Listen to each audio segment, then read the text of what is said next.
சற்று முன் வெளியான முக்கிய அறிவிப்பின்படி இபிஎஃப் கணக்கிலிருந்து ரூபாய் 5 லட்சம் எடுக்கலாம். எப்போது தெரியுமா? வெளியான அப்டேட். செய்தியை முழுமையாக கேட்கறதுக்கு முன்னாடி நம்ம சேனலை சப்ஸ்கிரைப் பண்ணலாம். சப்ஸ்கிரைப் பண்ணிக்கோங்க. மறக்காம பெல் பட்டனை கிளிக் பண்ணிக்கோங்க. அப்போ தான் நம்மளுடைய அப்டேட்டட் நியூஸ் உங்களுக்கு உடனுக்குடன் வந்து சேரும். ஊழியர் வருங்கால வைப்பு நிதி அமைப்பு, அதாவது இபிஎஃப்ஓ பிஎஃப் முன்பண கோரிக்கைகளுக்கான அதன் ஆட்டோ செட்டில்மெண்ட் வசதியை ஒரு பெரிய அளவில் மேம்படுத்த திட்டமிட்டுள்ளது. தற்போது உறுப்பினர்கள் இந்த அமைப்பின் மூலம் 1 லட்சம் வரை எடுக்கலாம். ஆனால் இந்த வரம்பு விரைவில் 5 லட்சமாக அதிகரிக்கப்படலாம். இது கோடிக்கணக்கான பிஎஃப் கணக்கு வைத்திருப்பவர்களுக்கு குறிப்பிடத்தக்க நிவாரணத்தை வழங்குகிறது. மேலும் ஆட்டோ செட்டில்மெண்ட் வரம்பை அதிகரிக்கும் இந்த முன்மொழிவை சமீபத்தில் ஸ்ரீநகரில் நடைபெற்ற மத்திய அறங்காவலர் குழு சிபிடியின் 113வது கூட்டத்தின் போது தொழிலாளர் மற்றும் வேலைவாய்ப்பு அமைச்சகத்தின் செயலாளர் சுமிதா தாவரா அங்கீகரித்துள்ளார். இருப்பினும் சிபிடியிடமிருந்து இறுதி ஒப்புதலுக்காக காத்திருக்கிறது. அதன் பிறகு உறுப்பினர்கள் கல்வி, திருமணம், வீடு கட்டுதல் அல்லது மருத்துவ சிகிச்சை ஆகியவற்றிற்கு 5 லட்சம் வரை எடுக்க அனுமதிக்கப்படுவார்கள். மேலும் ஏப்ரல் 2020 மருத்துவ அவசர நிலைகளுக்காக தொடங்கிய தானியங்கி உரிமை கோரல் செயல்முறை படிப்படியாக விரிவடைந்துள்ளது. இது ஆரம்பத்தில் 50,000 குறைக்கப்பட்டு பின்னர் 1 லட்சமாக உயர்த்தப்பட்டது.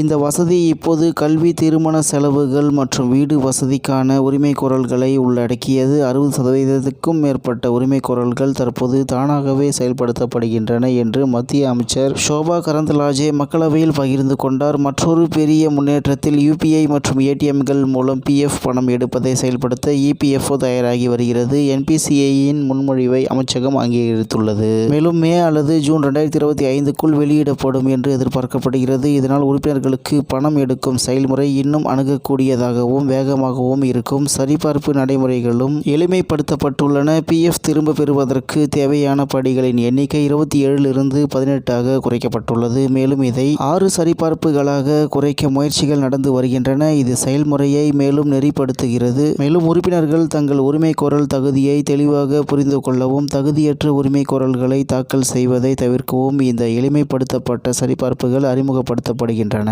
மேலும் இந்த நடவடிக்கை நிராகரிப்புகளை குறைத்து உரிமை கோரல் வெற்றி விகிதங்களை மேம்படுத்தும் என்று எதிர்பார்க்கப்படுகிறது. 95% உரிமை கோரல்கள் இப்போது 3 நாட்களுக்குள் தீர்க்கப்படுவதால் இபிஎஃப்ஓயின் தானியங்கி முயற்சி சேவை வழங்கலை கணிசமாக மேம்படுத்தியுள்ளது. மார்ச் 6, 2025 நிலவரப்படி 2.16 கோடிக்கும் அதிகமான உரிமை கோரல்கள் தானியங்கி முறையில் தீர்க்கப்பட்டுள்ளன என்று தகவல் வெளியாகி உள்ளது என்பது குறிப்பிடத்தக்கது. இத்துடன் இன்றைய முக்கிய செய்தி நிறைவு பெறுகிறது. மேலும் இதுபோன்ற செய்திகளை உடனுக்குடன் தெரிந்து கொள்ள ஆர்கே நியூஸ் தமிழ்நாடு சேனலுடன் இணைந்திருங்கள். நன்றி, வணக்கம்.